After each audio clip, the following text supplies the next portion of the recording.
তারা ভারতীয় আধিপত্যবাদের বিরুদ্ধে বলবো, তাদেরকে কি করা হবে? হত্যা করা হবে। বাংলাদেশে অনেক ধরনের সমস্যা আছে, এইগুলো নিয়ে কি শুরু করেছেন আপনারা? কোথায় নিয়ে যাচ্ছেন জাতিকে? আজকে শহীদদের নিয়ে আপনারা বিতর্ক তুলছেন। আজকে আমার বুদ্ধিজীবীদেরকে হত্যা করছে ভারত। যেভাবে হোক, যে কোনো কায়দায় হোক, একটা দলকে, একটা গোষ্ঠীকে ক্ষমতা চেয়ারে বসাতে হবে। একই দেশ, একই ভাষা, একই মানুষ, তাদের উপর তার সরকার এভাবে গণহত্যা চালায়। আমার মাথায় যদি বাস পড়ে, আগে গ্রামে দেখা যেত তাল গাছের উপর বাস পড়ছে, তাল গাছটা একটু ফরফর করে উড়ে গেছে।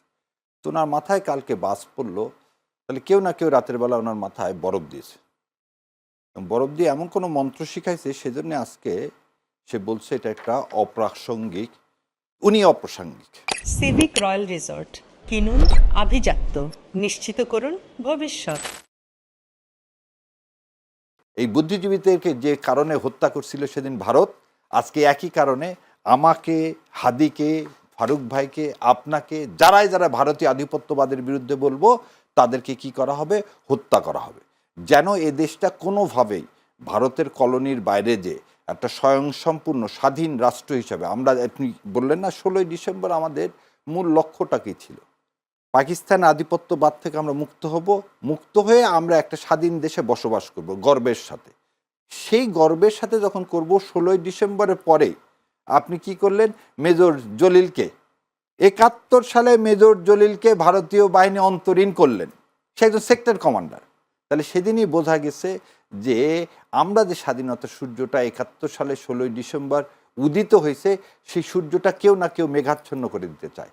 সেই জন্যই কিন্তু আমাদের 36শে জুলাই। আর ভাই, আপনাকে একটা জিনিস বলি, বললেন না একটু আগে দুষ্কৃতিকারী বা ওই ভাইদের পার্টির যাকে 14 দল, এরা কি সিং টুগেদার স্যাং টুগেদার, নৌকা মার্কা নিয়ে তো সবাই ভোট করছে। এবং এই হাসানুল হক ইনুরা, জাসদের যদি 22,000 কেন 2জন কর্মীও যদি মরে থাকে এবং শেখ মুজিব তাদেরকে মেরে ফেলে দিয়ে থাকে, এটা তো অস্বীকার করার কিছু না। আপনি সংখ্যা বাদ দেন, 22,000 হলো না, তাহলে সেই রক্তের সাথে বেইমানি করে ইনুরা আওয়ামী লীগের সাথে হাত মিলানো না? যে ইনুরা ওপারে যেতে পারেনি, ওপারে গেলে ভারত তাদের বামফ্রন্ট যারা করতো, কাজী জাফর থেকে শুরু করে আসম আব্দুর রব থেকে শুরু করে, তারা তো ওপার যেতে পারেনি। আজকে তারাই কি করতেছেন? ওনাকে সমর্থন করতেছেন। এবং এই জাতীয় পার্টি আপনি দেখেন তো, জাতীয় পার্টির ফিলোসফিটা কি? Is there any philosophy? সেই পার্টিটা কি করলেন? 13 সালে তারা ঘোষণা দিলেন আমরা ইলেকশনে যাব না।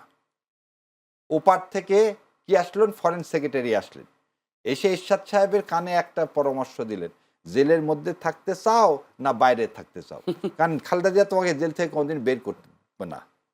এই জেলের ভয় পেয়ে যে লোক সেদিন কম্প্রোমাইজ করে বিনা স্বীকৃতির মাধ্যমে পরের দিন কি বলে দিলেন? হ্যাঁ, আমরা ইলেকশনে যাব। এবং ভারত কি ন্যারেটিভ দাঁড় করলো? বেশিরভাগ লোক ইলেকশনে গেলে সেটার নাম গণতন্ত্র। আজকে হঠাৎ করে ভারত ইনক্লুসিভ এই কথাটা পাইলো কোথায়? এবং আরও একটা জিনিস আপনার মাধ্যমে বলে দিই, গণমাধ্যম কর্মীদের জন্য, ভাই যেমন বললেন না ন্যারেটিভ তৈরি করা, কেন ভাই ইনক্লুসিভ? তুমি যে স্বেচ্ছায় এই দেশ ছেড়ে চলে গেছে, কেউ তো এখানে জোর করে তো হাসিনাকে পাঠায় দেয়নি, যে স্বেচ্ছায় চলে যাবে তাকে আপনি জোর করে কেন প্রাসঙ্গিক করতে চাচ্ছেন? আপনার উদ্দেশ্যটা কি? কেন ভারতকে আপনি প্রাসঙ্গিক করতে চাচ্ছেন? কেন ভারতীয় আধিপত্যবাদের কাছে আপনি স্যারেন্ডার করতেছেন? এই যে আজকে একটা দেখলাম যে সায়ের মন্তব্য করছে, বাক স্বাধীনতা বন্ধ করে দেওয়া হচ্ছে, আনিসদেরকে কি অ্যারেস্ট করে। শোনেন সায়ের সাহেব, একটু দয়া করে রোকেয়া পাচির সম্পর্কে আপনি একটু লেখেন, যে অনলাইনে রোকেয়া পাচি কি করতেছে। শাওনকে ডিবি অফিসে নিয়ে যেয়ে আপনি কেন অ্যারেস্ট করতে পারলেন না? কেন আনিসেরা প্রাসঙ্গিক করতে চাচ্ছিল আওয়ামী লীগকে? কেন মাসুদ কামালরা দুইটা আওয়ামী লীগের মধ্যে একটা ইনোসেন্ট পার্টি আর কি নর্মাল পার্টি করতেছে? এই চিন্তাটা নিয়ে এসেই আপনি করলে গিয়ে হত্যাযজ্ঞ করলেন। হাদি তো সহজ সরল মনে আসছে, তার পরিপ্রেক্ষিতে কিছুই যায় না। সে যে পাশে আজরাইল নিয়ে ঘুরে বেড়াচ্ছে, এটা তো তার মনের মধ্যে আসবে না। সে তো দেশপ্রেমিক, আর সে তো সবসময় বলতেছে আল্লাহ যখন নিয়ে যাবে কুল্লে নাফসিন জায়কাতুল মউত, সে তো সে মৃত্যুর জন্য রেডি। সাহেবের আমি এই বিষয়টা নিয়ে আবার আসবো, যদি আনিস কথা আসছেন, সাংবাদিক আনিস আলমগীরের কথা, সেই বিষয়টি নিয়ে আসবো। এবার ফারুক হাসানের কাছে একটু যেতে চাই। ফারুক হাসান, ছাত্র অধিকার পরিষদের সভাপতি, তিনি বলেছেন আজকে যে মানে অর্থাৎ এই সরকার একটি রক্তক্ষয়ী নির্বাচন দিতে যাচ্ছে, তিনি আজকে সেই ঘোষণা দিয়েছেন। কিন্তু রক্তক্ষয়ী নির্বাচন যদি হয়, তাহলে সেই ক্ষেত্রে গণ অধিকার পরিষদ কি করবে আসলে? জেনে শুনে সে রক্তক্ষয়ী নির্বাচনে যাচ্ছে? ধন্যবাদ আপনাকে।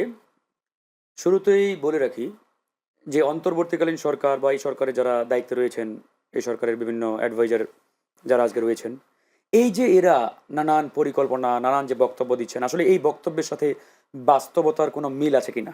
ধরেন আপনি মুখে বলছেন এক, বাস্তবতা ঠিক তার উল্টো, তাহলে কি আমি ধরে নেব যে আপনি যেটা বলছেন এটা আপনি বোঝাতে চাচ্ছেন না? যেমন সরকার একদিকে কি বলছে, আমরা একটি অবাধ, সুষ্ঠু, ফ্রি অ্যান্ড ফেয়ার ইতিহাসের ঐতিহাসিক নির্বাচন জনগণকে উপহার দেব। আরেকদিকে সরকার কি করছে, যারা মাফিয়া, সন্ত্রাসী, খনি, এদেরকে জামিনে বের করে দিয়ে বহাল তবিয়তে ঘুরে বেড়ার সুযোগ দিচ্ছে। সরকার একদিকে বলছে আমরা একটা সুন্দর নির্বাচন দিব, আরেকদিকে কি হচ্ছে, কোনো অস্ত্র উদ্ধার হচ্ছে না, অস্ত্রধারীরা প্রকাশ্যে ঘুরে বেড়াচ্ছে। তো এই যদি হয় অবস্থা, তো এই সরকারের মাধ্যমে আপনি একটি অবাধ, সুষ্ঠু, নিরপেক্ষ নির্বাচনের স্বপ্ন কিভাবে দেখবেন? একটা অবাধ, সুষ্ঠু নির্বাচনের যে পূর্ব শর্ত, যে কন্ডিশনগুলো রয়েছে, এই পূর্ব শর্তগুলো সরকার কি এখন পর্যন্ত নিশ্চিত করতে পেরেছে? বা সরকার কি আমাকে সেই নিশ্চয়তা দিতে পেরেছে? আমি এই নির্বাচনের একজন প্রার্থী, আমি আমার প্রচার প্রচারণা, ক্যাম্পেইন, গণসংযোগ যদি নির্ভয়ে নির্বিঘ্নে করতেই না পারি, আমি যদি আমার এলাকায় নির্ভয়ে যেতে না পারি, আমি আমার এলাকায় গেলে বাধাপ্রাপ্ত হই, আমার এলাকার গণসংযোগে আমার যারা ভিন্ন মতের বা আমার যারা এন্টি পার্টি তারা এসে হামলা চালায়, তাহলে এর মধ্য দিয়ে আপনি একটি অবাধ, সুষ্ঠু নির্বাচন কিভাবে উপহার দিবেন? কিন্তু এখন পর্যন্ত নির্বাচন কমিশন এবং এই সরকারের যে দায়িত্বশীল অর্গানগুলো রয়েছে, যারা আগামী নির্বাচন কন্ডাক্ট করবে, এদের যে সামগ্রিক কার্যক্রম এবং আপনার চরিত্র, এটা দেখে একটা বিষয় স্পষ্ট প্রতীয়মান যে এরা একটা নির্দিষ্ট গোষ্ঠী কিংবা দলকে ক্ষমতায় আনার পায়তারা করছে। মানে এরা কেন জানি যেভাবে হোক, যে কোনো কায়দাই হোক, একটা দলকে, একটা গোষ্ঠীকে ক্ষমতা চেয়ারে বসাতে হবে। একটা দল, যেমনি হোক। সেই দলটাকে সেই দলটাকে, এটা তো আপনি আমি মানে আমি দেখলেই বুঝতে পারছি। আমি বুঝি না, আপনি যদি এটা একটু সময় বলে দেবে সেই দলটা কারা, করতে।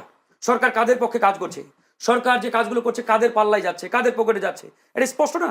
তো সেই জায়গা থেকে সরকারের যদি ভিতরে এরকম বদমাশি চরিত্র থেকে থাকে, তাহলে তো এদেশ জনগণ সিদ্ধান্ত নিতে ভুল করবে না। নির্বাচনের শিডিউল ঘোষণা হয়েছে, নির্বাচন কিন্তু ভাই এখনো হয় নাই। সুতরাং এটা কোনো ভাববার কারণ নেই যে সরকার তাদের মন মতো করে চাইবে, আসুন সবাই অংশগ্রহণ করুন, আমরা একটি অবাধ, সুষ্ঠু নির্বাচন উপহার দেব, আর তোলে তোলে 2008 সাল মার্কা একটা ইঞ্জিনিয়ারিং ইলেকশন জনগণকে উপহার দেবে।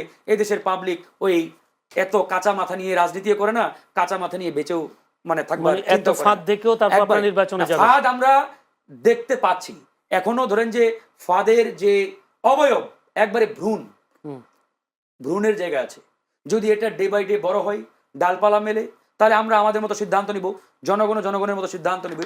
আমাদের বক্তব্য এবারে ক্লিয়ার কাট যে আমরা অবশ্যই নির্বাচন ফেব্রুয়ারির মধ্যে চাই। বুদ্ধিজীবী হত্যার সাথে জড়িত পাকিস্তান হানাদার বাহিনীর সাথে এই দেশের দোসর রাজাকার আলবদর আলশাম ছিল, এখন মিয়া গোলাম পরোয়ার, তার বক্তব্য একটু ভিন্ন দেখা যাচ্ছে। বিষয়টা কি আসলে? দেখেন, as far as I remember,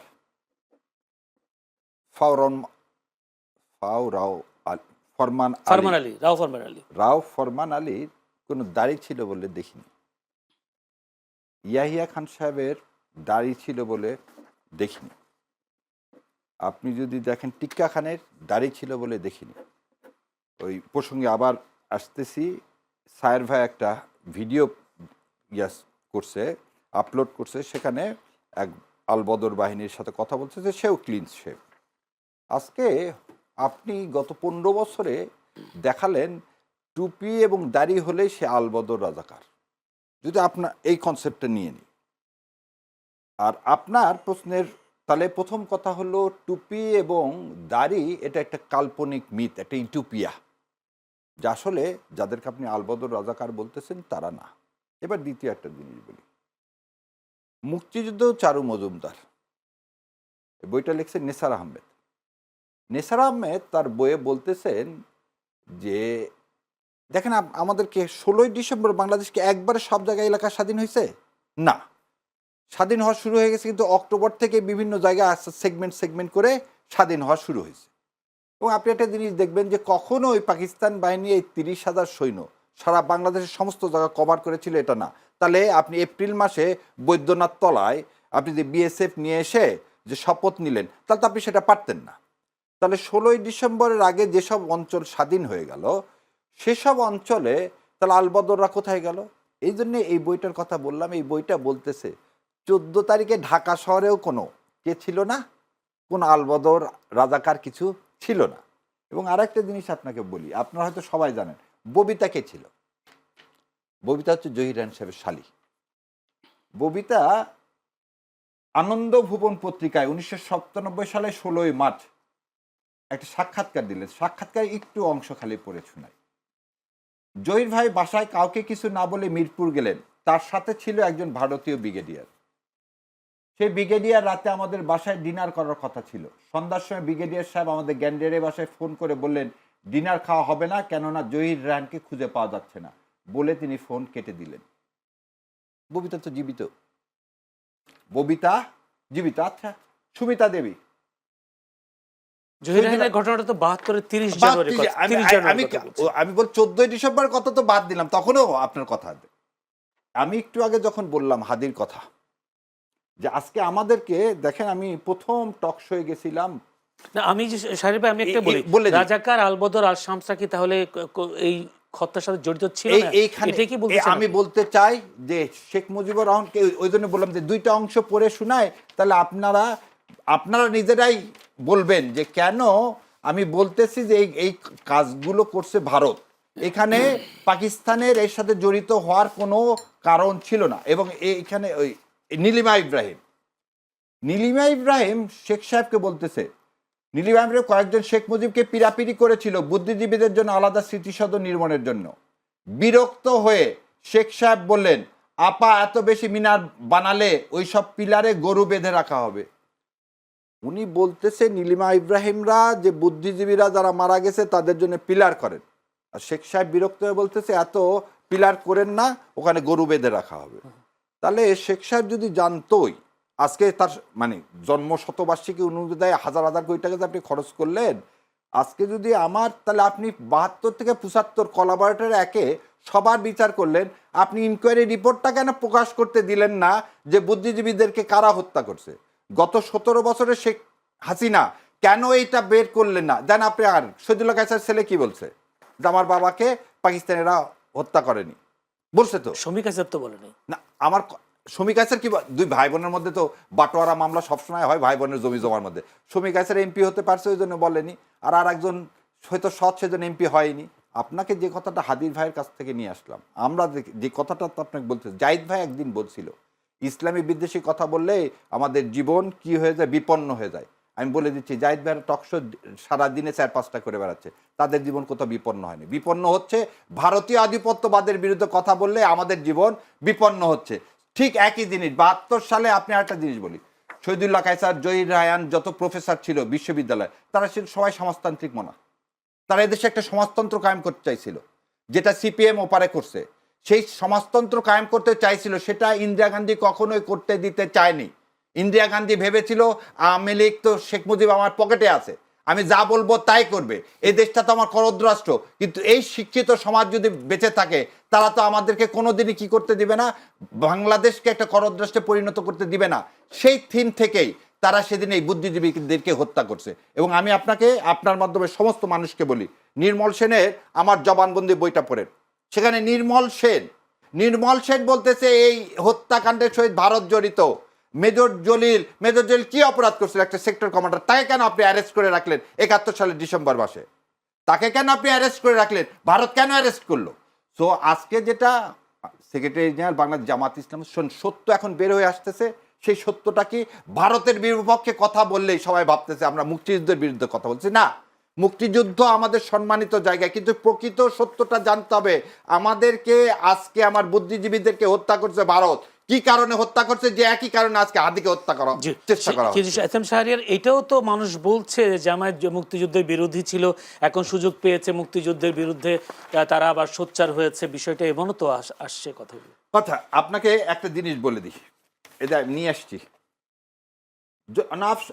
Shafiq Ahmed আইনমন্ত্রী ছিলেন, শফিক আহমেদ সাহেবকে চেনেন, তার ওয়াইফ ছাত্র ইউনিয়ন করতো। উনি আওয়ামী লীগের সময় 93 সালে আইনমন্ত্রী হলেন। উনি কি বলতেছেন দেখেন, আওয়ামী লীগের 33 জনকে 71 সালে বহিষ্কার করা হলো কি কারণে? তারা পাকিস্তানের প্রতি আনুগত্য প্রকাশ করেছেন। আর রাও ফরমান আলী বলতেছেন কি 88 জন টিক্কা খান সরকারের সাথে আনুগত্য স্বীকার করে সরাসরি স্বাধীনতার বিরুদ্ধে অবস্থান নিছেন। আচ্ছা, শেষ হয়তো কোনো এমপি জামাতের ছিল না, আসেন 14 জন। 14 জনের মধ্যে 5 জন মুসলিম লীগের, 3 জন আওয়ামী লীগের, ওবায়দুল মজুমদার, শামসুল হক, অংশান প্রু চৌধুরী। আর জামাত ইসলামের দেখেন AK ইউসুফ সাহেব তখন করতে হচ্ছে পাকিস্তান ডেমোক্রেটিক পার্টি, পরে জামাত ইসলাম আছে আব্বাস আলী খান। আপনি কিভাবে বলতেছেন এই যে আমরা যে ন্যারেটিভটা মিথ্যা ন্যারেটিভ তৈরি করতে চাচ্ছি, কেন আপনি কেন ইসলামকে কনস্টিটিউশন থেকে বাদ দিয়ে ধর্ম নিরপেক্ষতার সমাজতন্ত্রে নিয়ে আসলেন? সেটা তো আপনার এলএফতে ছিল না। তা আপনি ভারত যে প্রোডাক্ট, যে কথাটা বলছে, কেন আমি একটু আগে আনিস আলমগীরের কথাটা বললাম, ভারত যে কথাটা এখানে বলতে পারছে না, সেটাই তো আপনি মিডিয়ায় কি করতেছেন, এই লোকগুলোকে দিচ্ছেন। আর এই অথব্য, আমি আবারও বলতেছি, এই অথব্য সরকারের, ইউনূস সরকার একটা অথব্য সরকার। আজ পর্যন্ত হাদির যারা গুলি করলেন আমরা সবাই নাম পর্যন্ত মিডিয়ায় বলে দেওয়া হলো, আর তিনি তাকে কি করতে পারলেন না, ধরতে পারলেন না। জি। এই উপদেষ্টাদের আর এই পদে থাকার এই 3 জনের স্বরাষ্ট্র আইন এবং পররাষ্ট্রের কোন রূপ অধিকার নেই। ক্ষমতায় যারা ছিলেন তাদের দায় এড়াতে পারেন না, এই কথাটা ফারুক হাসান বলেছেন। জামায়াত তো ক্ষমতায় ছিল, তারাও কি এই দায়ে পড়ে কিনা? আচ্ছা, আপনার এই প্রশ্নের উত্তর দেওয়ার আগে একটু সবার সামনে দেখাই ইতিহাসের চিহ্নপত্র, এই 3য় খণ্ডের পেজ নম্বর 699। আমি একটু পড়তেছি। শহীদুল্লাহ কায়সারের মৃত্যুর সংবাদ শুনে জহির রায়হান একেবারে ভেঙে পড়েন। সাংবাদিক সম্মেলন করলেন 17 তারিখে, করে তিনি বললেন আমি শ্বেতপত্র প্রকাশ করব। বুদ্ধিজীবীদের হত্যার জন্য তিনি আওয়ামী লীগ নেতৃত্বকে দায়ী করেন এবং মুজিবনগর সরকারের সকল গোপন তথ্য ফাঁস করে দিবেন বলেও ঘোষণা করেন। এখন আপনার কথায় আসে, ভারতে যে ভাই সাহায্য করার কথা বললো, ভারত খুব পরোপকারী সাহায্য করবে। কাশ্মীর দখল করলো কেন? নাগাল্যান্ড মিজোরামবাসী তাদের স্বাধীনতার জন্য ঘোষণা করলেন, আপনি নাগাল্যান্ড মিজোরামের মাটিকে রক্তে লাল করে দিলেন। আপনি হায়দ্রাবাদকে জোরপূর্বক কি করলেন, ভারতের মধ্যে নিয়ে নিলেন। সিকিমকে নিলেন, গোয়াকে নিলেন, 12টা প্রিন্সেস স্টেটকে নিলেন। হঠাৎ আপনার এত ভালোবাসা হয়ে গেল কেন বাংলাদেশকে আপনি স্বাধীন করার জন্যে? আচ্ছা বুঝলাম, 16 তারিখে যখন পাকিস্তান সেনারা আত্মসমর্পণ করলেন, আমার তো মুক্তিযোদ্ধারা ছিল, তাদের হাতে তো অস্ত্র ছিল। আপনি প্রতিটা ডিস্ট্রিক্ট, জেলা, ইউনিয়ন পরিষদে কেন ইন্ডিয়ান সেনাবাহিনী পাঠালেন এবং সমস্ত অ্যাডমিনিস্ট্রেশন দখল করে নিলেন, ইনক্লুডিং আমাদের সেক্রেটারিয়েট? ভাই, সত্যকে সত্য মানতে হবে। ভারত চেয়েছিল হায়দ্রাবাদের মতো, কিন্তু ভারত সেটা পেরে ওঠেনি, কারণ আমরা সেটা করে উঠতে দিইনি। সেই জন্যেই 22,000 যে জাসদ কর্মী, মানে সেটা এই দেশের এই সোনার বাংলা সন্তানেরা, মেজর জলিলরা তো এই ভারতীয় আধিপত্যবাদের বিরুদ্ধে কথা বলছে বলেই ইন্ডিয়া তো পারেনি আমাদেরকে সিকিম বানাতে। আর আপনার কথা এখন আসি, জামাতে ইসলাম বিএনপির সাথে 5 বছরে 2টা মন্ত্রিত্ব ছিল। তার চেয়ে বড় একটা সত্য কথা শোনে, রাইট ইজ ব্লক 91-96-তে ছিল না? আমরা তো সমর্থন দিচ্ছি, কোনো মন্ত্রিত্ব তো ছিল না, কোনো এমপিও নেওয়া হয়নি, কিছু নেওয়া হয়নি। রাইট ইজ ব্লকে আপনি আবার যাদেরকে রাইট ইজ বলতেছেন, এই রাইট ইজ ব্লকের থিঙ্ক ট্যাঙ্ক বাংলাদেশে একটা বলেন তো? গত 54 বছরে একটা থিঙ্ক ট্যাঙ্ক করতে দাঁড়িয়ে, যেমন সিপিডি, আপনি দেখেন সিপিডি কি দেবব্রতরা করে ফেলে দিছে, ওখানে ডানপন্থী কেউ আছে না। আপনি দুর্নীতির বিষয়ে কি আছে? আপনি যতগুলো থিঙ্ক ট্যাঙ্ক, শাহরিয়ার কবির থেকে শুরু করে মুনতাসির মাউন্ট, আমাদের এটা হচ্ছে আমাদের ব্যর্থতা। এটা আমি বলবো না যে বাংলাদেশ জামাতে ইসলামের ব্যর্থতা, এটা বিএনপির ব্যর্থতা, যে আমরা থিঙ্ক ট্যাঙ্ক করে আজ পর্যন্ত সঠিক ইতিহাস মানুষের গোড় দরায় পৌঁছায় দিতে পারিনি, যেটা সবার কাছে গ্রহণযোগ্য হবে। এই জন্যেই 17 বছর শেখ হাসিনা এই খেলা খেলছে, 5 বছর শেখ মুজিব খেলছে। কখনোই যুদ্ধ অপরাধীদের সঠিক বিচার করলেন না, কখনো বুদ্ধিজীবীদের সঠিক বিচার করলেন না, কখনো আমাদের মুক্তিযোদ্ধাদের কন্ট্রিবিউশন। আপনাকে এটা কথা বলি, মেজর জলিলকে আপনি কেন কোনো খেতাব দিলেন না? মেজর জলিল একটা সেক্টর কমান্ডার, তিনি, আপনি কর্নেল তাহেরের কথা ধরেন, তাদেরকে কেন আপনি পুরস্কার দিলেন না? জাসদ করায় কি অন্যায় ছিল? তাহলে এই প্রশ্নগুলো যদি উত্তর খুঁজতে যান, তাহলে এই উত্তর পেয়ে যাবেন। এদেশে যারা এদেশের মাটি মানুষকে ভালোবাসে, যারা ভারতের আধিপত্যবাদের বিরোধিতা করে, তাদেরই হবে কি, তারা কোনো খেতাব পাবে না, তাদেরই হাদির মতো অবস্থায় পরিণত হতে হবে। আমি একটা প্রশ্ন করে, হয়তো আমরা হাতে সময় একদম নাই। আপনি আনিস আলমগীরের কথা বলছিলেন, আনিস আলমগীর আপনি বলছিলেন যে ভারতীয় আধিপত্যবাদের বিষয়টা তারা প্রতিষ্ঠা করবার চেষ্টা করছে। এই যে মানুষ এখন, আনিস আলমগীর এখন কারাগারে, যদি বলে 5 দিনের রিমান্ডে হয়েছে, আনিস আলমগীরকে কেন গ্রেফতার করা হলো? যদি বলি, তাকে বলা হচ্ছে যে একটি সন্ত্রাস বিরোধী আইনে করা মামলায় গ্রেফতার হয়েছেন সাংবাদিক আনিস আলমগীর। তিনি 5 দিনের রিমান্ডে গেছেন, তিনি আজকে কারাগারে উঠে আবার অঝরে কেঁদেছেন, এরকম একটি নিউজও হয়েছে। আপনি এটাকে কিভাবে দেখছেন? কোনো কারণে কারো বক্তব্য বন্ধ করে দেওয়া, নাকি আসলে তার অপরাধ ছিল? প্রথম জিনিস হচ্ছে, আপনার সন্তান যদি গুলিবিদ্ধ হয়, সে তো আপনার সন্তান মানে তো আমারও সন্তান, তাই না ভাই? আমি কি ওই দিন নিহারি খেতে খেতে নিহারি চুষবো আর সেই ছবি দিব, আর আমি বলবো এই ছেলেটার বিষয়ে আসলে অনেক কিছু বলার আছে, এই কথা বললে আপনি কি ভাবেন, কি মেসেজটা সাধারণ মানুষকে দিচ্ছেন? আপনি আনিস আলমগীর করেন নাই কথাটা, কিছু বলেন না, ছবিটা দিয়ে নন্তকে নিয়ারি খেতে যাচ্ছেন হাদি যেদিন আপনি গুলিবিদ্ধ হলেন। দ্বিতীয় কথা জেমস মিল বলছে স্বাধীনতাকে এনজয় করতে গেলে, স্বাধীনতা মানে এই যে আমরা এখানে আসছি আমি আপনাকে মেরে যাবো, এটা না, এটা মানে স্বাধীনতা না। স্বাধীনতা শুড বি লিমিটেড। আপনি এই দেশকে ধারণ করতেছেন, আপনি 36শে জুলাই হাজার হাজার আমার সন্তানদের শহীদ, সেই আত্মাকে আপনি কি কোনোভাবে বিশ্রদ্ধা করতে পারেন? আর আজকে আনিস আলমগীর সাহেবের একটা স্টেটমেন্ট দেখান তো আপনি, যে ওই সেদিন আমি ইয়াকেও জিজ্ঞাসা করছিলাম, তুষার সাহেবকেও জিজ্ঞাসা করছিলাম, আচ্ছা জয়কে নিয়ে আপনি ইন্টারভিউ করছেন, একবার কেন জিজ্ঞাসা করলেন না জয়ের মা 13 সালের ইলেকশন কেন এমন করলো, 18 সালের ইলেকশন কেন এমন করলো? আপনি তো সেই প্রশ্ন জিজ্ঞাসা করেননি। আপনি গদগদ হয়ে তাকে কি বানাতে চাইলেন? আপনি বাংলাদেশের আইটি সেক্টরের মহানায়ক, সে বিপ্লবের ধারাকায়। আপনারা এই প্রশ্ন করলেন কেন?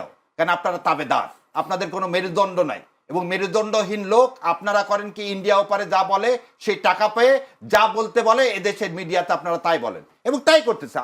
আনিস আলমগীর তুষারদের একটা নির্দিষ্ট এজেন্ডার বাইরে তারা কখনো কথা বলে না, তারা বড় বড় কথা বলে। তাহলে আমার প্রশ্ন, তারা একদিনও কেন গত 17 বছর জেল খাটলো না?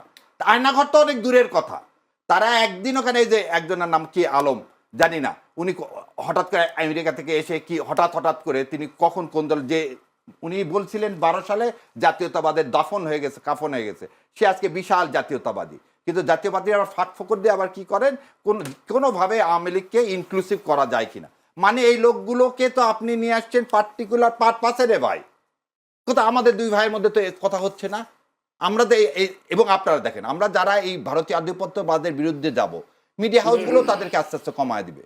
যারা এরকম আগ্রাসী কথা বলবে, সত্য কথা বলবে, তাদেরকে মিডিয়া হাউস জায়গা দিবে না। মিডিয়া হাউস কাকে জায়গা দিবে? যারা কম্প্রোমাইজ করে কথা বলবে। কিন্তু আপনার কাছে সেলুট, আপনারা আমাকে ডাকতেছেন, আমরা বলতে পারতেছি, সেই জন্য এই আপনার চ্যানেলকে বিশেষ করে আমার অন্তরের অন্তঃস্থল থেকে আমি ধন্যবাদ জানাই। যদি যে জামাত সম্পর্কে আগে নেগেটিভ ধারণা ছিল, মানুষ এখন পজিটিভ, এই বিষয়ে কিছু বলতে চান কিনা, তারপর আমি নতুন প্রশ্নে যাব।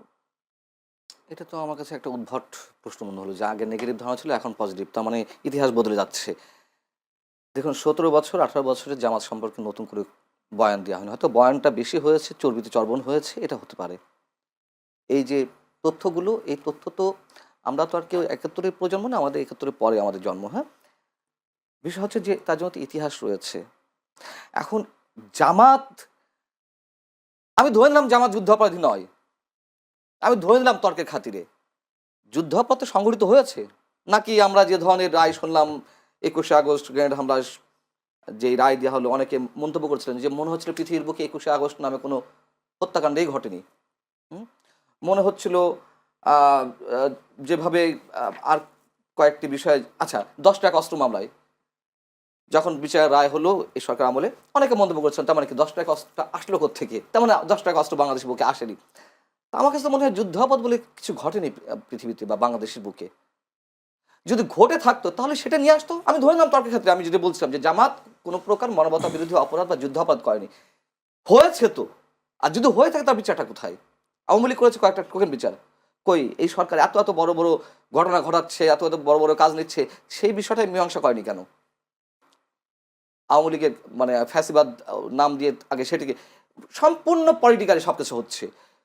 আওয়ামী লীগ যেমন একা নির্বাচন করতে চেয়েছে, বিএনপিকে বাদ দিয়ে বা অন্য দলকে বাদ দিয়ে একা একা নির্বাচন করেছে, দিনে ভোট রাতে হয়েছে, এখন তার চেয়ে কি বাইরে কিছু? সেম আওয়ামী লীগ মনে করেছে বিএনপি বা জামাতকে বাদ দিয়ে সে কৌশলে নির্বাচন করে ক্ষমতা থাকবে, তাও তো সে কৌশল করেছে। আর এখন তো আপনি পুরোপুরি বাদ দিয়ে দিচ্ছেন। আল মামুন সাহেব যে বললেন যে যেখানে সবাই সর্বসম্মতভাবে আওয়ামী লীগকে নিষিদ্ধ করার পক্ষে, কে? শুধুমাত্র এনসিপি দাবি তুলেছিল, জামাতও কিন্তু দাবি তোলেনি। জামাত বলছে জনগণ রায় দেবে। বিএনপি সরাসরি প্রথম দিকে বলেছিল যে আমরা কোনো দল নিষিদ্ধের পক্ষে নই। যখন এটি নির্বাহী আদেশে নিষিদ্ধ করা হলো তখন বিএনপি মুখ রক্ষার্থে, ওই যে ভোটের রাজনীতি, পরে এসে বললো আমরা সাধুবাদ জানাই। বিএনপি তো বলেছে তারা লিখিত দিয়েছিলেন আগে, এটা বলে পরে পরবর্তীতে বলছে, তার আগে তো অলরেডি রেকর্ডেড মিডিয়াতে, হ্যাঁ, চাইনি নির্বাহী আদেশে কোনো দল নিষিদ্ধ করতে চায় না, এরকম কথা বলে আসছিল। আওয়ামী লীগকে আপনি নিষিদ্ধ করেন, বিচারিক প্রক্রিয়ার মাধ্যমে করেন। যদিও আমি কোনো দল পৃথিবীতে এক নাৎসি ছাড়া পৃথিবীতে আর কোনো দলকে নিষিদ্ধ করা হয়নি, হয়ে থাকলেও আমার জানা নেই, হয়তো কোথাও কোথাও হয়েছে, আমার জানা নেই। এখন বাস্তবতা হচ্ছে যে আপনি আওয়ামী লীগের বিচার করেন। আপনি আওয়ামী লীগ যারা দুর্নীতি করেছে বা এই যে 5 আগস্ট অভ্যুত্থানের আগে এই আন্দোলনের সঙ্গে মধ্যে যারা নিহত হয়েছেন, তাদের হত্যাকাণ্ডের সঙ্গে যারা জড়িত, তাদের বিচার করবেন, ঠিক আছে। আপনি গড়ে সবাইকে আওয়ামী লীগ ট্যাগ দিয়ে মবের মধ্যে ফেলছেন, আপনি গড়ের আওয়ামী লীগকে ট্যাগ দিয়ে সব যাকে তাকে গ্রেপ্তার করছেন, আপনি পুরো আওয়ামী লীগ নিষিদ্ধ করে দিচ্ছেন। আওয়ামী লীগ যে 4 কোটি ভোটার বা তারও বেশি, সেই মানুষগুলো যাবে কোথায়? এখন বলছেন আপনি, মানে পরতে হিপোক্রেসি। আপনি প্রথমে বলেন যে আওয়ামী লীগের লোকজন ভোট দিতে পারবে, আমি সরকারের কথা বলছি, সরকার দায়িত্বশীল যারা ব্যক্তি। আরে আওয়ামী লীগ তো পরিচয় দিতে গেলেই আপনি তো তাকে অ্যারেস্ট করছেন, তাহলে ভোট দেবে কি? ভোট দিতে যাবে কিভাবে? আর আওয়ামী লীগের ভোটার মানে প্রার্থী তো নেই, এখন আবার বলছেন ক্লিন ইমেজের যারা প্রার্থী তারা দাঁড়াতে পারবেন। কোন মার্কায় দাঁড়াবেন? মানে এই যে স্ববিরোধী কথাবার্তা। এখন মূল জায়গাটা আসি, আপনি জামাত সম্পর্কে বলছিলেন, এই বয়ানগুলো নতুন কিছু নয়, হয়তো কখনো এখন আপনি শুনছেন না 71 সম্বন্ধে কি জঘন্য উচ্চারণ করা হচ্ছে, এখন কোনো প্রতিবাদ আছে কোনো প্রতিবাদ? আপনি মিস্টার শফিকের কথা নিয়ে আসছেন, মিস্টার শফিক কি সেই বিষয় নিয়ে কোনো ওনার দরদ উতলে উঠছে 5 আগস্ট আন্দোলনে যারা শহীদ হয়েছেন, গণহত্যা হয়েছে সেসব বিষয়ে? আর 71কে নিয়ে যেভাবে নোংরামি চলছে দেশের ভেতরে এবং বাইরে, সেই সম্পর্কে সরকারের কোনো ধরনের টু শব্দটি নেই কেন? তার মানে তো আমরা বুঝতে পারি এটা কাদের দ্বারা নিয়ন্ত্রিত সরকার আর কাদের বিপক্ষের সরকার। সো এগুলো আমার মনে হয় এগুলো নিয়ে কথা বলা, আমি একজন সংবাদকর্মী হিসেবে মনে করি যে সময়ের অপচয়। যা হচ্ছে আমরা জানি কি হচ্ছে, কোন দিকে যাবে। আর আপনি একটা দলের বিচার না করে আপনি আমার বিচার না করে আপনি রায় দিয়ে দিবেন, ধরে নিলাম আমি অপরাধী, আপনি বিচার করবেন না, বিচার না করে রায় দিয়ে দিবেন। এবং যে বিচারের মুখোমুখি হয় তার তো জামিনেরও অধিকার আছে, তা আওয়ামী লীগ তো জামিনও পায়নি, আপনি একবারে নিষিদ্ধ করে দিচ্ছেন, একবারে ফাঁসির রায় দিয়ে দিচ্ছেন। আপনি বলছিলেন যে আসলে কেউ মুক্তিযোদ্ধা শেখ মুজিবুর রহমানকে নিয়ে নানা ধরনের বক্তব্য দিয়ে যাচ্ছেন, তারা বিভিন্ন তথ্য দিচ্ছেন, বই খুলে দিচ্ছেন। আসলে এই কি ইতিহাসকে বিকৃত করছেন? বিভিন্ন জন, আমি বিভিন্ন টক শোতে দেখছি। না, আমি আমার প্রশ্নটা শেষ করি। ইতিহাসকে আসলে কেউ বিকৃত করবার চেষ্টা করছে নাকি আগে কোনো সময় বিকৃত করা হয়েছিল? বিকৃত হয়েছেই, ইতিহাসে বিকৃত তো এই নতুন কিছু না, বিকৃত হয়েছে। তাহলে এই প্রশ্ন উঠছে কেন বারবার? আওয়ামী লীগ খণ্ডিত করেছে ইতিহাস, এর আগের সরকারগুলো বিকৃত করেছে, এখন আবার বিকৃত হচ্ছে। আওয়ামী লীগের এক ধরনের চক্রান্ত রয়েছে, যারা নির্বাচন করার জন্য প্রস্তুতি নিচ্ছে, এরকম 50 জন প্রার্থীকে টার্গেট কিলিং করা হবে, আমি এমন তথ্য পেয়েছি। আরও তথ্য পেয়েছি যারা প্রার্থী রয়েছেন তাদের গুপ্ত হত্যা করার প্ল্যান আওয়ামী লীগের রয়েছে। এভাবে নির্বাচন বানচালের চক্রান্ত তাদের রয়েছে। গণ অধিকার পরিষদের কেন্দ্রীয় সাধারণ সম্পাদক রাশেদ খান এইসব কথাগুলো বলেছেন। আপনি কি মনে করেন আওয়ামী লীগের কি সে শক্তি আছে যারা দলের প্রধানের একটা মৃত্যুদণ্ড রায়ের পরে একটা মিছিল বিল করতে পারলো না, তারা সেই দলের নেতাকর্মীরা কিভাবে একটা হত্যা চালাবে? আপনি যার কথা বললেন তিনি তো একটা রাজনৈতিক দলের প্রতিনিধিত্ব করেন, তারা তো বলতেই পারেন। আওয়ামী লীগ যদি বলে যে ঘরে ঘরে গিয়ে আওয়ামী লীগের ছাত্রলীগের নেতাদেরকে হত্যা করা হচ্ছে, এই বায়বীয় কথা বলে তো লাভ নেই। তবে হ্যাঁ, আওয়ামী লীগ নির্বাচন প্রতিহত করার জন্য একটা, বা প্রতিহত মানে কি, বানচাল, এই শব্দ ঠিক আছে। মানে এই কথাগুলো সজীব ওয়াজেদ জয় তিনি নিজে বলেছেন রয়টার্সকে, যে আওয়ামী লীগকে ছাড়া নির্বাচন হলে আওয়ামী লীগ সেই নির্বাচন প্রতিহত করবে। এটা হচ্ছে বাস্তবতা। এর বাইরে আর কি গুপ্ত হত্যা কি আছে আমি জানি না। তবে আমি একটু বলি, না আজকে আবার কালকে তফসিল ঘোষণা হচ্ছে, আওয়ামী লীগ হচ্ছে এটা বলতে পারেন না, হতে পারে। হ্যাঁ, হতে পারে। সেক্ষেত্রে তো আওয়ামী লীগ অংশ নিতে পারছে না, আওয়ামী লীগ ছাড়াই তো নির্বাচন হতে যাচ্ছে। হ্যাঁ, সেটা তো এখন দেখাই যাচ্ছে আওয়ামী লীগ ছাড়া নির্বাচন হতে যাচ্ছে। এই বিষয়টাই কি দেখছেন বাংলাদেশের ইতিহাসে? আওয়ামী লীগ ছাড়া, যে দেশটা বলা হয় যে আওয়ামী লীগের নেতৃত্বে মুক্তিযুদ্ধের মাধ্যমে বাংলাদেশ স্বাধীন হয়েছে, আওয়ামী লীগ ছাড়া এই নির্বাচনে এই আন্দোলনে 5 আগস্টের আন্দোলনে বা অভ্যুত্থানে আওয়ামী লীগের অসংখ্য পরিবারের সদস্য ছিল এই আন্দোলনে। আমি দায়িত্ব নিয়ে বলছি, সাধারণ মানুষের ইনভলভমেন্ট ছিল। সাধারণ মানুষের ইনভলভমেন্ট না থাকলে তো এই আন্দোলন সফল হতো না, প্রশ্নে উঠতো না। গুটি কয়েক ছাত্রের নেতৃত্বে এই অভ্যুত্থান সংগঠিত হবে, মানে সফল হবে, প্রশ্নে উঠতো না। সাধারণ মানুষ কেন নেমে এসেছিল? ক্ষোভ ছিল, বঞ্চনা ছিল। কিসের থেকে ক্ষোভ ছিল? ভোট দিতে পারছে না, দুর্নীতি রয়েছে, স্বজনপ্রীতি রয়েছে, লুটপাট রয়েছে, চাঁদাবাজি রয়েছে। আমি যদি বলি যে এই আন্দোলন বা এই অভ্যুত্থান সাধারণ মানুষের সঙ্গে প্রতারণা করা হয়েছে, করেছে, সাধারণ মানুষ প্রতারিত হয়েছে, আপনি কি আমাকে চ্যালেঞ্জ করতে পারবেন? আওয়ামী লীগ ফ্যাসিবাদ হয়ে উঠতে 15.5 বছর লেগেছে, আর বর্তমান সরকারকে তো অনেকে ফ্যাসিবাদ বলছে 15.5 মাসের মধ্যে।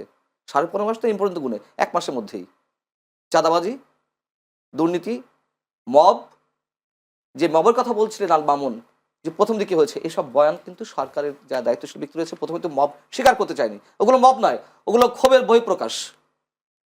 প্রধান উপদেষ্টা প্রেস সচিব নিজে বলেছে এগুলো মব নয়, এগুলো ক্ষোভের বহিঃপ্রকাশ। আবার তিনি আবার পরবর্তীতে বলছেন মব নিয়ন্ত্রণে এসেছে। তাহলে আগেরটা কি বলেছিলেন?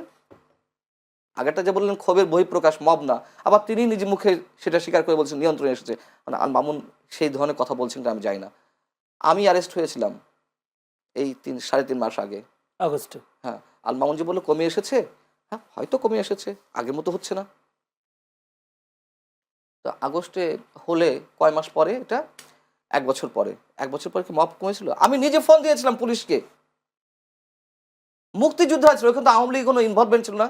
আর আপনি যদি বলেন যে 71 মঞ্চে রয়ের ইনভলভমেন্ট রয়েছে, রয়ের ইয়ে রয়েছে, কি বলে এটা মানে অর্থায়ন রয়েছে, টাকা দিচ্ছে, ভারত থেকে নিয়ন্ত্রিত, ওই যে বায়বীয় কথাবার্তা বলে তো লাভ নেই। জেডাই খান পান্নার তো ছিলেন এই আন্দোলনে যারা আটক ছিলেন তাদের পক্ষে তিনি রিড করেছিলেন। জেডাই খান পান্না তো কখনো আওয়ামী লীগ করেনি। তার ডাকে যে একটা আলোচনা সভা হওয়ার কথা ছিল সেখানে মব ক্রিয়েট করা হলো। উনি তো জাননি ওখানে, উনি জানেন উনি অসুস্থ, উনি দেরিতে গেছেন এবং তার গাড়ির উপরে আক্রমণ করা হয়েছে, উনি সেটা স্টেটমেন্ট দিয়েছেন। আচ্ছা, বিষয় হচ্ছে কি, এইগুলো আসলে পক্ষ বিপক্ষ নিয়ে কথা বললে আমরা এর থেকে বেরোতে পারবো না। দ্বিতীয় কথা হচ্ছে যা চেয়েছিল, যা ছিল, এই যে উপায় হচ্ছে এটাই, অবশ্যই একটা ইনক্লুসিভ নির্বাচন হতে হবে। আওয়ামী লীগ আমলে একা, আচ্ছা বিএনপিকে 5টা সিট দিয়েছিল 2018-তে, এটা বিশ্বাসযোগ্য? আপনি বলেন বিএনপি 5টা সিট পায়? আওয়ামী লীগ দিয়েছিল দয়া করে, হ্যাঁ কি দয়া? তাতে কি হয়েছে? তাতে হয়েছে গণ বিস্ফোরণ জেগেছে না? মানুষের মধ্যে পুঞ্জীভূত ক্ষোভের বিস্ফোরণটা আমরা দেখেছি না? যদিও তার পিছনে অনেক ধরনের প্লট নির্মাণ করা ছিল, এখন তো অনেক কিছুই বেরোচ্ছে, তথ্য প্রমাণ সহ বেরোচ্ছে। আপনার কলম্বিয়া ইউনিভার্সিটি অধ্যাপক জেফ্রি, সম্ভবত নামটা যদি ভুল না করে থাকি, তিনি বলেছেন, এবং এটি এটি এই যে এনসিপির যিনি অভিভাবক অনেকটা, ফরহাদ মাজার, তিনিও বলছেন যে আমেরিকা প্লট নির্মাণ করা ছিল। কি পরিমাণ টাকা বিনিয়োগ হয়েছে? হয়েছে তো, ম্যাটিকুলাস ডিজাইন তো ছিল। মানে আপনি 5 আগস্ট মানে জুলাই আগস্টের অভ্যুত্থানের কথা হ্যাঁ, বলছেন। ম্যাটিকুলাস ডিজাইন তো ছিল, কিন্তু সাধারণ মানুষ ইনভলভমেন্ট ছিল, সাধারণ মানুষ জানতো না, বুঝতো না। আমরাই বুঝতে পারি যে পেছনে এই ধরনের প্লট করা আছে। একটু একটু আমি 30টা সেকেন্ড। এখন বিষয় হচ্ছে যে কোন বিষয়, আচ্ছা একটু ভুল ব্যাখ্যা সম্ভবত এখানে দাঁড় করানো হয়েছে। আল মামুন নিশ্চয়ই একজন ভালো আইনজীবী, উনি যেই আইনে আওয়ামী লীগ নিষিদ্ধ হওয়ার কথা বলেছেন, সেই আইনের কোনো এক ধারায় বলা আছে যে নিষিদ্ধ সত্তাকে যারা প্রমোট করবে তারাও এক ধরনের অপরাধ করছে। আমার মনে হয় এটা উনি কোন আঙ্গিকে বলেছেন আমি ঠিক জানি না। সরকার পক্ষ থেকে প্রজ্ঞাপন দেওয়া হয়েছিল যে এই সমালোচনাটা, মানে এই প্রমোট করা না করা বা আওয়ামী লীগের নাম উচ্চারণ করা না করা, এটা কাদের ক্ষেত্রে প্রযোজ্য? শুধু আওয়ামী লীগের লোকজন যারা ফেসবুকিং করে অথবা আলোচনা করে এই ধরনের কিছু, নাকি সবাই?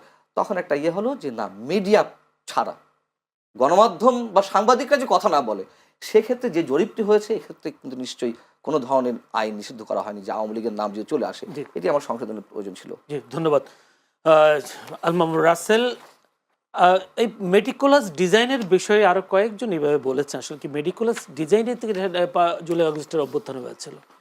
দেখেন মেটিকুলাস ডিজাইনে বিশাল প্লট আমেরিকার একটা ছিল। আমি এটিতে আসি, ছোট করে বলতে হবে কিন্তু আমার সময় কম। তার আগে দুইটা বিষয়, একটা বিষয় হচ্ছে পান্না ভাই যেটি বললো সেটা হচ্ছে এই যে সাইবার অধ্যাদেশ যেটি, হ্যাঁ এটা উনি একটু দুইটা আইনকে একসাথে করে ফেলছেন। একটি হচ্ছে সন্ত্রাস বিরোধী আইন, আর একটা হচ্ছে সাইবার অধ্যাদেশ। সাইবারে যেটি অনলাইনে সেটির ক্ষেত্রে মিডিয়াকে এখানে এক্সাম্পশন দেওয়া হয়েছে অনলাইনের ক্ষেত্রে, কিন্তু যেটি আমাদের সন্ত্রাস বিরোধী আইন সে 13 ধারা স্পেসিফিকভাবে বলা আছে, কেউ যদি কাউকে এই ইলেকট্রনিকভাবে বা হচ্ছে এই নিউজ পেপার বা যে কোনো কিছুতে যে নিষিদ্ধ সত্তাকে প্রমোট করে, সাপোজ আপনি শেখ হাসিনার একটা বক্তব্যকে আপনি প্রচার করলেন, শেখ হাসিনা একটা বক্তব্যকে আপনি পত্রিকা নিয়ে আসলেন যে শেখ হাসিনা এই বক্তব্য দিয়েছে, প্রমোট করলেন বা নিষিদ্ধ কোনো সত্তার প্রমোট করলেন, যেটা আমাদের এর আগে যে নিষিদ্ধ সত্তাগুলো ছিল। যদিও পান্না ভাই বললেন আওয়ামী লীগের আগে কোনো রাজনৈতিক দল নিষিদ্ধ হয় না, কিন্তু আওয়ামী লীগে তো জামাতকে 3 আগস্ট না আমি কথা বলি আমি নাৎসির কথা বলেছি, নাৎসি ভাই 3 আগস্ট হতে পারে, 3 আগস্ট নিষিদ্ধ হয়ে জামাতকে নিষিদ্ধ করেছিল রাজনৈতিক দল করেছে, তার প্রতিবাদ আমরা করেছিলাম, নিষিদ্ধ করেছে। তো সুতরাং এটা তারপর হচ্ছে দেখেন আরেকটা বিষয় হচ্ছে এই বললেন যে একটু আগে রাশেদ খানের একটা বিষয় নিয়ে আসলেন, নিজুম মজুমদার মেবি আওয়ামী লীগের একটা অ্যাক্টিভিস্ট, সে কিন্তু সশস্ত্র বিপ্লবের ঘোষণা দিয়েছেন এবং কি রিপাবলিক বাংলা যে কলকাতার যে চ্যানেলটি আছে সেই চ্যানেলে বলেছেন যে ভারতকে আহ্বান করেছেন আপনারা এখানে হস্তক্ষেপ করুন, সরাসরি হস্তক্ষেপ করুন। তার মানে এগুলো কিসের বার্তা দেয়? এগুলো তো হচ্ছে আমাদের দেশকে অস্থিতিশীল তৈরি করার জন্য একটা প্রয়াস করছে। তারপরে আপনি যে বললেন যে এই একটা ডিজাইনে দেখেন এই অভ্যুত্থানে আমি সবসময় একটা কথা বলতাম যে শেখ হাসিনার মৃত্যু ছাড়া আওয়ামী লীগের পতন হবে না। আমি সবসময় এই কথা বলতাম, যে বলতো আমাকে, আমি বললাম না, কোনো আশায় বলে না গেছে বাঁচে মানুষ, আশায় বাঁচে মানুষ, আমি আশাবাদী ছিলাম না। আমি বললাম শেখ হাসিনার মৃত্যু ছাড়া বাংলাদেশে আওয়ামী লীগের কখনো পতন হবে না। তার মানে আজকের এই যে পতনটা হয়েছে, আমেরিকা তো অনেক আগ থেকে যাচ্ছে শেখ হাসিনাকে পতন করানোর জন্য, কিন্তু পেরেছে আমেরিকার প্ল্যান ছিল, অনেক আগ থেকে তারা চেয়েছিল কিন্তু পারেনি। কিন্তু যখন দেশে থেকে এই অভ্যুত্থানটা কিভাবে হয়েছে আপনি দেখেন, বাংলাদেশ ইতিহাসে আমি আমার জন্মের পর আমি দেখিনি দল মত নির্বিশেষে, এই যে পান্না ভাই বললেন যে আওয়ামী লীগের লোকজন এখানে জড়িত রাস্তায় নেমেছে, প্রত্যেকটা শিল্পী বলেন, সাংবাদিক বলেন, এমন কোন সেক্টর নেই যে সেক্টর রাস্তায় নামেননি। নেমেছে কেন? যখন পুলিশ বলছে যে একটা মানুষকে হত্যা করতে কত গুলি লাগবে, তার সন্তানকে গুলি করা হয়েছে। আপনি দেখেন 1971 সালে যারা আমাদের ভিন্ন, যাদের সংস্কৃতি ভিন্ন, ভাষা ভিন্ন, তারা আমাদের দেশে গণহত্যা চালিয়েছে। কিন্তু এবার কি হয়েছে? এবার হয়েছে একই দেশ, একই ভাষা, একই মানুষ, তাদের উপর তার সরকার এভাবে গণহত্যা চালাতে পারে। ওই গণহত্যার সাথে এই গণহত্যার গণহত্যার সঙ্গে এটা তুলনা দিয়েন না। না সেই গণহত্যা একটা সশস্ত্র সংগ্রাম, জনযুদ্ধ, সেটার সঙ্গে ওই গণহত্যাকে বলছেন, ওই গণহত্যাকে অ্যাড্রেস কিভাবে করছে? ওই গণহত্যাকে নিয়ে তো কেবল 30 লক্ষ নিয়ে আপনি দেখেন তারেক রহমান সাহেব নিজে যখন লন্ডনে একটা বক্তব্যে, তার একটা নেতা যখন বক্তব্য দিচ্ছিলেন 30 লক্ষ বললেন, তখন উনি ধমক দিয়েছেন, এই 2-3 লাখ টাকা, 30 লক্ষ কেন বলিস? আর আজকে দেখেন তারেক রহমান সাহেব, আমি খুব মজা পেয়েছি, উনি যখন এই যে শেখ হাসিনার যে এই ন্যারেটিভটা আবার নিয়ে আসলেন, উনি বললেন যে 1971 সালে যারা লক্ষ লক্ষ মানুষকে হত্যা করেছে, যিনি নিজে বলছেন 2-3 লাখ, লক্ষ লক্ষ মানুষ কি 2-3 লাখের অধিক? তার মানে একটা জামাতের মানে একটা দল যে লক্ষ লক্ষ মানুষকে হত্যা করে ফেলল। ধন্যবাদ। এক মিনিট শেষ করেন। এগুলো আসলে বিব্রতকর এবং আমাদের জন্য লজ্জার। আচ্ছা, ধরে নিলাম 30 লাখ মানুষ হত্যাকাণ্ডের শিকার হয়েছে, কারা করেছে? পাকিস্তান করেছে, আর দেশি দস্যুরা করেছে। এটা নিয়ে আমাদের এত অ্যালার্জি কেন? এই বিতর্কটা তুলতে হবে কেন? আমি তো এই 30 লাখ মানুষের কথা বলছি না যে বিএনপি করেছে, আমি তো বলছি না যে সিপিবি করেছে, অমক করেছে, আওয়ামী লীগ করেছে, আরে পাকিস্তান করেছে। এতদিন যা প্রতিষ্ঠিত সত্য হয়ে আসছে, হতে পারে 25 লাখ, হতে পারে 20 লাখ, হতে পারে 15 লাখ, হতে পারে আবার 35 লাখ, সেটা নিয়ে বিতর্ক কেন করতে হবে? এবং এখন তো ওপেন বলা হচ্ছে 7,000 মানুষ শহীদ হয়েছে। মুক্তিযুদ্ধে নাকি 7,000 মানুষ শহীদ হয়েছে। আর মুক্তিযুদ্ধকে প্রতিরোধ যুদ্ধ বলা হয়। আপনি বুঝতে পারছেন কোথায় আছি আমরা? এসব ফাজলামো বন্ধ করেন এগুলা। 7,000 তো তালিকা আছে, এগুলো কথা বলার সুযোগ করে দিচ্ছেন। মানে আমি তো আপনাদের আমরা তো তালিকা 7,000 করে দিচ্ছি। ছি 16 ডিসেম্বর কালো দিবস কই, তার তো প্রতিবাদ করছেন না কেউ। বিজয় দিবসকে স্ল্যাং ল্যাঙ্গুয়েজ ইউজ করছেন, আটলান্টিকের উপাসে বসে লজ্জা নাই, ঘেন্না নাই, আমরা এগুলো প্রতিবাদ করছি না, আমরা শহীদের সংখ্যা নিয়ে মাতামাতি করছি। বাংলাদেশে অনেক ধরনের সমস্যা আছে, এগুলো নিয়ে কি শুরু করেছেন আপনারা? কোথায় নিয়ে যাচ্ছেন জাতিকে? আজকে শহীদদের নিয়ে আপনারা বিতর্ক তুলছেন এবং এইগুলোকে বয়কট করে টেলিভিশন ডাকবেন না প্লিজ। আমি তো বললাম যে আমিও গণমাধ্যম করবি, এই দায় আমার গাধোয়া বার্তায়, কিন্তু অহেতুক তর্ক করার জন্য, টিআরপি বাড়ানোর জন্য এগুলো, এইসব ফালতু লোকদেরকে ডাকবেন না যারা এগুলো ছড়াচ্ছে।